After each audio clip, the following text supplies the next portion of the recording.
কোনো অবস্থাতেই এই সকল অশুভ চাপকে আমলে নেবেন না এবং এই ধরনের প্রচেষ্টার বিষয়ে সদা সতর্ক থাকবেন। মোদি বাংলাদেশ পরিস্থিতি নিয়ে জরুরি বৈঠক করে, ওরা বসে নাই, আমাদের শত্রুরা বসে নাই। আমি সেনাপ্রধানকে আহ্বান করব ছাত্র নেতৃবৃন্দের নেতৃত্বে এই প্রক্রিয়াকে পাশ কাটিয়ে অন্তর্বর্তীকালীন সরকার গঠন করার কোনো প্রচেষ্টা করবেন না বা যুক্ত হবেন না। এই প্রচেষ্টা সফল হবে না, সফল করতে দেওয়া হবে না। তাদের উপরে চাপ সৃষ্টি করার অপচেষ্টায় যুক্ত হবেন না। আপনাদের এইসব কাজ করার কোনো নৈতিক অধিকার নাই, আর আমরা মাঠ ছাড়ি নাই। বরং আপনি আপনার কাজ করেন, বন্দী ছাত্রদের, সকল রাজনৈতিক বন্দীদের মুক্তি দেওয়ার ব্যবস্থা নেন, বিশ্ববিদ্যালয়গুলো খুলে দেন, শিক্ষা প্রতিষ্ঠান খুলে দেন, যাতে অতি দ্রুত আন্দোলনের সমন্বয়করা অন্তর্বর্তীকালীন সরকার গঠনের ডায়ালগ শুরু করতে পারেন। আপনার নিজের বাহিনীর খুনিদের উর্দি খুলে নেন। দিন এই ঐতিহাসিক মুহূর্তে আমি পরম শ্রদ্ধাভরে স্মরণ করছি আমাদের শত শত শহীদদের, যাদের রক্তে রাঙানো পথ ধরে এসেছে আমাদের প্রিয় মাতৃভূমি বাংলাদেশের দ্বিতীয় স্বাধীনতা। আমি মোবারকবাদ জানাচ্ছি আমাদের অকুতভয় বীর ছাত্রছাত্রীদের, যাদের মহাকাব্যিক সাহসিকতার তুলনা সাম্প্রতিক ইতিহাসে নেই। আমি গভীর সমবেদনা জানাচ্ছি সকল পিতামাতাকে, যারা তাদের প্রিয়তম সন্তানকে হারিয়েছেন। আমি স্মরণ করছি 5ই মের যে সমস্ত নিষ্পাপ নিরপরাধ মাদ্রাসার ছাত্র শিক্ষক, যারা বিতাড়িত গণখুনি হাসিনা এবং তার হিংস্র বাহিনীর হাতে শহীদ হয়েছিলেন। আমি আরও স্মরণ করছি সেনাবাহিনীর সেই সব চৌকস বীরদের, যারা খুনি হাসিনা এবং তার বিদেশি প্রভুর ষড়যন্ত্রে বিডিআর হত্যাকাণ্ডে শাহাদাত বরণ করেছিলেন। আমি স্মরণ করছি শহীদ আবরারকে, যেই আবরার ফ্যাসিস্ট বাহিনীর নির্মম নির্যাতনের শিকার হয়ে শাহাদাত বরণ করেছিলেন। আমরা তোমাদের কখনো ভুলব না। আমাদের এই বিজয় একান্তই বাংলাদেশের আপামর জনগণের বিজয়। এই বিজয় আমরাই কোটি কোটি সবল হাতে মহাকালের গর্ভ থেকে ছিনিয়ে এনেছি। আপন শক্তিতে, বাইরের কারো দয়ায় এই স্বাধীনতা আসেনি। তাই আমাদেরকে আর কেউ কোনোদিন বলতে সাহস করবে না যে তারা আমাদের স্বাধীনতা এনে দিয়েছে। আজ আমরা এক ক্রান্তিকাল পার হচ্ছি। এই সময় আমাদের সঠিক সিদ্ধান্ত নিতে হবে আমাদের কাঙ্ক্ষিত রাষ্ট্র নির্মাণের, যেই রাষ্ট্র আমাদের জনগণের আশা আকাঙ্ক্ষা সম্পূর্ণভাবে প্রতিফলিত করবে, যেই রাষ্ট্র হবে মুসলমান, হিন্দু, বৌদ্ধ, খ্রিস্টান, পাহাড়ি, সমতলবাসী, দরিদ্র, ধনী, শ্রমিক, কৃষক, নারী, পুরুষ সকলের রাষ্ট্র। আমরা যদি সঠিক সিদ্ধান্ত না নিতে পারি, তাহলে এই ঐতিহাসিক সুযোগ, এই ঐতিহাসিক মুহূর্ত যা শতাব্দীতে একবার আসে, তা আমরা হারাবো। মনে রাখবেন, হাসিনা গেছে, কিন্তু হাসিনার প্রশাসন পুরোটাই ইনট্যাক্ট আছে। হাসিনা পালিয়েছে, হাসিনার গুন্ডা বাহিনী পালায় নাই। ইন্ডিয়া তার স্বার্থের পক্ষে যে এস্টাবলিশমেন্ট তৈরি করেছিল তা অবিকৃত আছে। এই চুপ্পু হাসিনার পদলেহী, সে হাসিনাকে 2 বার সালাম করত পায়ে হাত দিয়ে। এই ওয়াকার হাসিনার আত্মীয়। ওয়াকার সাহেব বলে আমার উপরে বিশ্বাস রাখেন। বিশ্বাস কিভাবে রাখবো ওয়াকার সাহেব? খুনি জিয়াউল আহসান কিভাবে সেনাবাহিনীর উর্দি পড়ে এখনো? নিশাত কিভাবে বসে থাকে? ব্রিগেডিয়ার ইমরান কিভাবে থাকে সেনাবাহিনীর উর্দি পরে? মেজর নোমান কিভাবে থাকে, যাদের হাতে আমার ভাইয়ের রক্ত লেগে আছে? হাসিনার পুলিশ লীগের সবগুলো পলাইছে, ওরা অস্ত্র নিয়েই পালাইছে। ছাত্রলীগ যুবলীগের অস্ত্র কোথায়?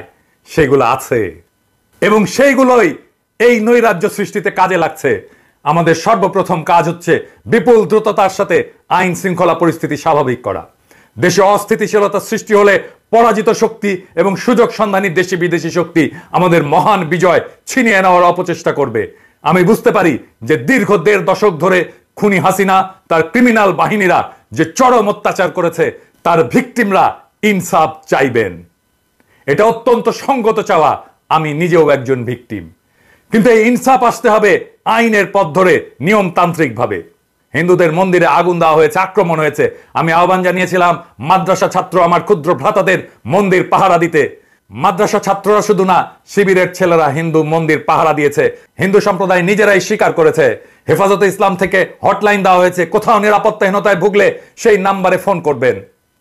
সাম্প্রদায়িক আক্রমণ, হিন্দুদের উপরে আক্রমণ, এটা বন্ধ করতে হবে। এটা বন্ধ না হলে ভারতের সুযোগ নেবে, আমাদের বিপ্লবের বিরুদ্ধে মাঠে নামবে, আমাদের দ্বিতীয় স্বাধীনতা নস্যাৎ করবে। সুতরাং আমাদের এই যুদ্ধে বিজয়ী ছাত্রদেরকে দায়িত্ব নিতে হবে তৃণমূল পর্যন্ত শান্তি শৃঙ্খলা সাম্প্রদায়িক সম্প্রীতি রক্ষা করার জন্য কমিটি গঠন করা এবং পরাজিত অশুভ শক্তির বিরুদ্ধে ষড়যন্ত্রকে রুখে দেওয়া। পরবর্তী 72 ঘন্টা ছাত্র সমাজ রাস্তায় থাকেন, থানাতে থানাতে অবস্থান নেন, পুলিশকে এসে কাজ শুরু করতে বলেন, আপনাদের নেতৃত্বে তারা কাজ করবে। আপনারা জানেন কিভাবে আইন শৃঙ্খলা রক্ষা করতে হয়। আপনারা মনে রাখবেন, শত্রুকে পরাজিত করা বিজয়ের প্রথম ধাপ। যাতে আমরা সফলকাম হয়েছি, এই বিজয় ধরে রাখা, এর কাঙ্ক্ষিত সুফল সবার ঘরে ঘরে পৌঁছে দেওয়ার দায়িত্ব এখন আপনাদের কাঁধে। এতে বিফল হওয়া চলবে না। এই মুহূর্তে সারা দেশে শান্তি শৃঙ্খলা সাম্প্রদায়িক সম্প্রীতি নিশ্চিত করে আপনাদেরকে এই অগ্রযাত্রার সূচনা করতে হবে। আমি আশা করব সেনাবাহিনী কোনো বিলম্ব না করে ছাত্রদের এই উদ্যোগে সক্রিয় সার্বিক সহায়তা দেবে। এ বিষয়ে আমি হাসিনা পরবর্তী 72 ঘন্টার এপিসোডে বিস্তারিত বলেছি। ওয়াকার সাহেব, আমি হাসিনার পতনের পর যেই ঘটনাগুলো ঘটবে সেটা অনেক আগেই বলে রেখেছিলাম, সিস্টেমেটিক্যালি বলেছিলাম। আপনি এটা দেখবেন টাইম করে, সে অনুযায়ী ব্যবস্থা নেবেন। আমি আপনার কাজ অনেকটাই আগায় দিয়ে রাখছি। আমি উদ্বেগের সাথে লক্ষ্য করছি যে কিছু সুবিধাবাদী বিদেশি শক্তিদের এজেন্ট, এনজিওজীবী, বিগত সরকারের বেনিফিশিয়ারি, 1/11 ল্যাসপেন্সার ইত্যাদি অন্তর্বর্তীকালীন সরকারের মন্ত্রী হওয়ার জন্য ইঁদুর দৌড়ে নেমে গেছে। এই সব অপচেষ্টা রুখে দেওয়া হবে। একই সাথে আমি গভীর হতাশা প্রকাশ করছি যে কিছু রাজনৈতিক দলের নেতৃবৃন্দ তাদের দলীয় স্বার্থ হাসিল করার উদ্দেশ্যে পরাজিত অপশক্তির পদলেহী কুকুর সুপ্পুর চায়ের দোকানে বঙ্গভবনে গিয়েছিলেন। আমি তাদের ছাত্র আন্দোলনকে হাইজ্যাক করার কুৎসিত প্রচেষ্টাকে তীব্র নিন্দা জানাই। চুপ্পু আপনাদের কাছে আসবে, চুপ্পুর কাছে আপনারা যাবেন না। আপনারা জনতা, জনতার হাতে ক্ষমতা, চুপ্পু কেউ না।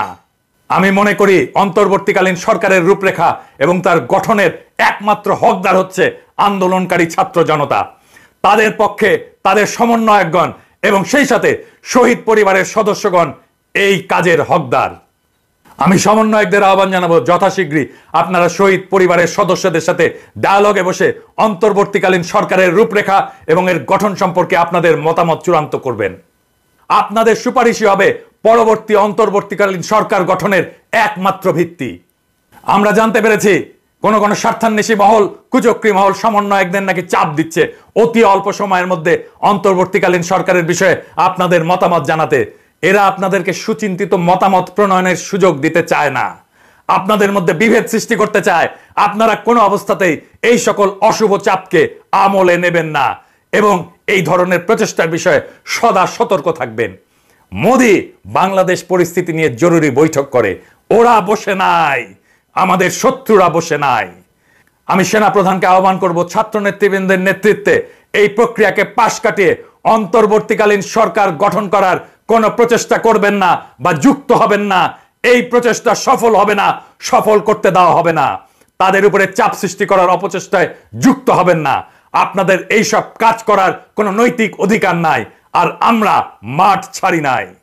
বরং আপনি আপনার কাজ করেন, বন্দী ছাত্রদের, সকল রাজনৈতিক বন্দীদের মুক্তি দেওয়ার ব্যবস্থা নেন, বিশ্ববিদ্যালয়গুলো খুলে দেন, শিক্ষা প্রতিষ্ঠান খুলে দেন, যাতে অতি দ্রুত আন্দোলনের সমন্বয়করা অন্তর্বর্তীকালীন সরকার গঠনের ডায়ালগ শুরু করতে পারেন।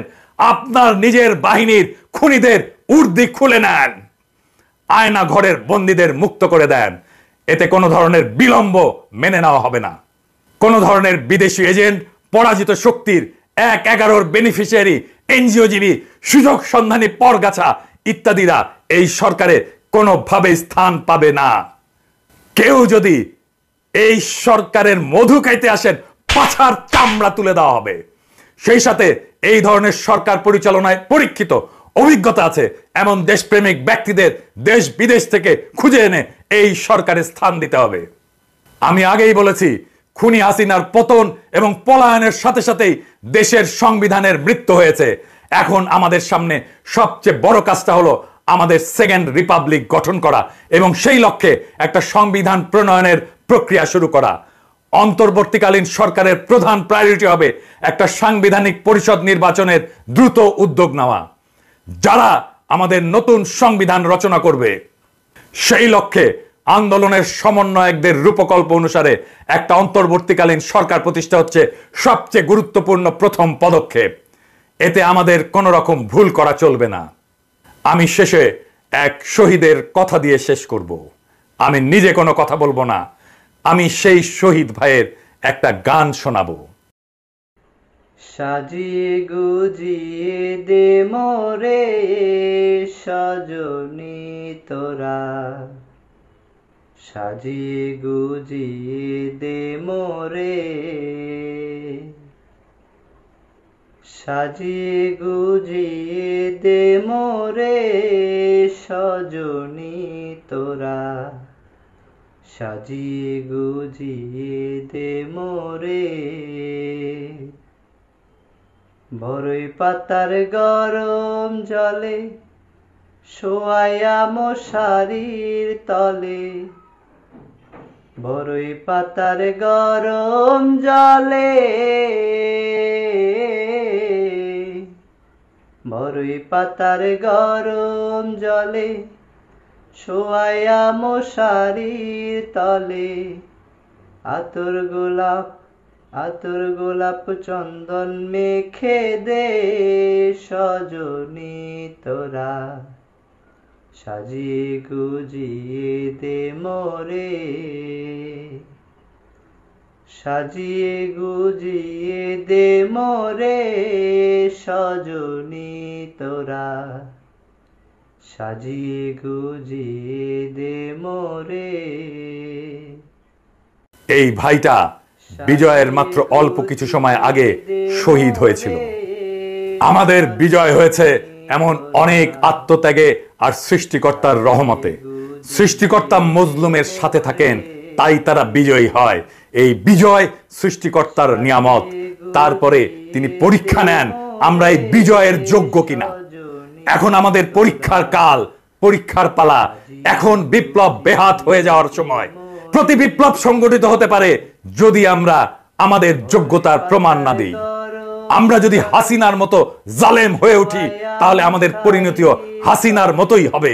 আসেন আমরা শহীদের রক্তের মর্যাদা রাখি, প্রতি বিপ্লব আর ষড়যন্ত্র মোকাবেলা করে বিজয়কে সংহত করি।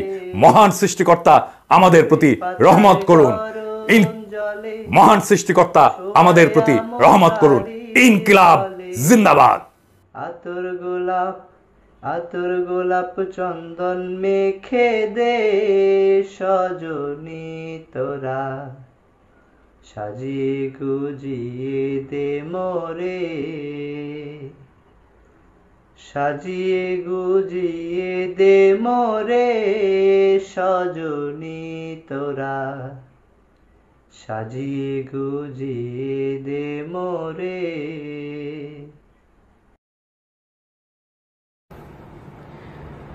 আজকে না আমার একই সঙ্গে ভীষণ আনন্দ হচ্ছে, একই সঙ্গে ক্লান্ত বোধ হচ্ছে, একই সঙ্গে কষ্টও হচ্ছে। আনন্দ এ কারণেই যে আমরা বিজয় অর্জন করেছি। এটা ছাত্র জনতার বিজয়, এটা 17 কোটি মানুষের বিজয়। অত্যাচারিত, নিপীড়িত এবং শোষিত মানুষ যদি একসাথে ঐক্যবদ্ধভাবে কোনো একটি লক্ষ্যে কাজ করে, সেই লক্ষ্য যে বিজয় অর্জন করবে সেটা বলাই বাহুল্য। এবং যেই সরকারটিকে, মহাপ্রতাপশালী মহাপরাক্রমশীল যেই সরকারটিকে দীর্ঘ 17 বছর কোনো রাজনৈতিক দল কোনো রকম কোনো কর্মসূচি, কোনো রকম কোনো আন্দোলন দিয়ে সরাতে পারে নাই, সেই সরকারটিকে 1 মাসের আন্দোলনে, জাস্ট 1 মাসের আন্দোলনে ছাত্র জনতা কিভাবে দেশ ছাড়া করেছে, পালিয়ে যেতে বাধ্য করেছে, এটার একটা নজির বাংলাদেশ স্থাপন করলো। এই বিজয়টা আসলে কোনো একক ব্যক্তি বা কোনো গোষ্ঠী বা কোনো মতাদর্শের মানুষের নয়। এই বিজয়টি 1971-এ যেমন গণমানুষের বিজয় ছিল, এই বিজয়টি কিন্তু এবারও গণমানুষের বিজয়। 71-এর মুক্তিযুদ্ধের বিজয়কে একটি দল কুক্ষিগত করবার চেষ্টা করেছে, একটি দল তাদের রাজনৈতিক ফায়দা আদায়ের জন্য সেই গণমানুষের লড়াইটাকে নিজেদের লড়াই বা গোষ্ঠীর লড়াই বলে প্রচার করেছে, ক্রমাগতভাবে প্রচার করেছে। এই মুক্তিযুদ্ধের চেতনাকে, মুক্তিযুদ্ধের বিজয়কে তারা হাইজ্যাক করে নিজেদের হীন স্বার্থে, নোংরা স্বার্থে ব্যবহার করেছে। আমি আশা করব আমাদের আজকের যে বিজয়, যে বিজয়টি দেশের 17 কোটি মানুষের বিজয়, তাদের অক্লান্ত পরিশ্রম, তাদের জীবন বাজি রাখা, তাদের অনেকের মৃত্যু, অনেকের আহত হওয়া, এই সকল কিছুর বিনিময়ে যেই বিজয়, সেই বিজয়টি আগামীতে যারা রাষ্ট্র ক্ষমতায় আসবে, আগামীতে যারা জনগণের ভোটে নির্বাচিত হয়ে দেশ পরিচালনার দায়িত্ব নেবে, তারা মনে রাখবে যে এটি কোনো বিশেষ দল বা গোষ্ঠীর বিজয় নয়, এটি গণমানুষের বিজয়, এবং এই বিজয়ে অবদান বাংলাদেশের প্রতিটি মানুষের আছে, গুটি কয়েক কিছু সুবিধাভোগী বাদ দিয়ে। ঠিক যেমন ৭১-এ গুটি কয়েক রাজাকার আলবদর বাদ দিয়ে গণমানুষের বিজয় ছিল সেটি, ঠিক তেমনি ২০২৪-এর এই বিজয়টিও কিন্তু গুটি কয়েক আওয়ামী লীগের সুবিধাভোগী বাদ দিয়ে গণমানুষের বিজয়। ১। ২ হচ্ছে, আমি দেখেছি, কালকে আমি বের হয়েছিলাম সন্ধ্যায়, পথে পথে আমি শুধু আগুন দেখেছি। আমি দেখেছি ধানমন্ডি ৫ নম্বর রোডে একজন মন্ত্রীর বাসায় আগুন, ৩২ নম্বরে আগুন, ৩২ নম্বরের পেছনে একজন গায়ক থাকেন, তার বাড়িতে আগুন, গণভবন একেবারেই তছনছ লুটপাট, আমি দেখেছি সংসদ ভবন একেবারেই তছনছ লুটপাট, আমি ফিরবার পথে দেখেছি ধানমন্ডি ৩ নম্বর রোডে আগুন, রাস্তায় রাস্তায় গাড়িতে আগুন দেয়া হচ্ছে।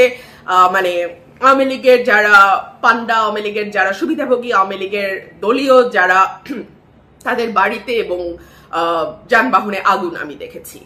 আমার কাছে মনে হয়েছে যে এটি অনেক বড় একটি বিজয়, অনেক বড় একটি বিজয়, এবং আওয়ামী লীগ তার সমুচিত জবাব পেয়েছে যখন শেখ হাসিনাকে হেলিকপ্টারে করে পালিয়ে যেতে হয়েছে ভারতে, এবং ভারতের কোনো বিমানবন্দরেও তিনি অবতরণ করতে পারেননি। তিনি ভারতের একেবারেই বায়ুসেনাদের একটি ঘাঁটিতে তাকে অবতরণ করতে হয়, এবং এখন হয়তো তিনি তার বোন এবং ছেলের সঙ্গে লন্ডন যাবার চেষ্টা করছেন। জানি না লন্ডন তাকে যেতে দেবে কিনা, ব্রিটিশ গভর্নমেন্ট তাকে মানে সেই অ্যালাউ করবে কিনা সেটাও আমি জানি না, কিন্তু তাকে একেবারে চোরের মতন পালিয়ে যেতে হয়েছে। মাত্র ৪৫ মিনিট সময় নাকি তিনি পেয়েছিলেন, এবং এই সময় তিনি একটি ভাষণ দিতে চেয়েছিলেন, তিনি কিছু বলতে চেয়েছিলেন জাতির উদ্দেশ্যে, তাকে সেটাও বলার সুযোগ তিনি পায় নাই।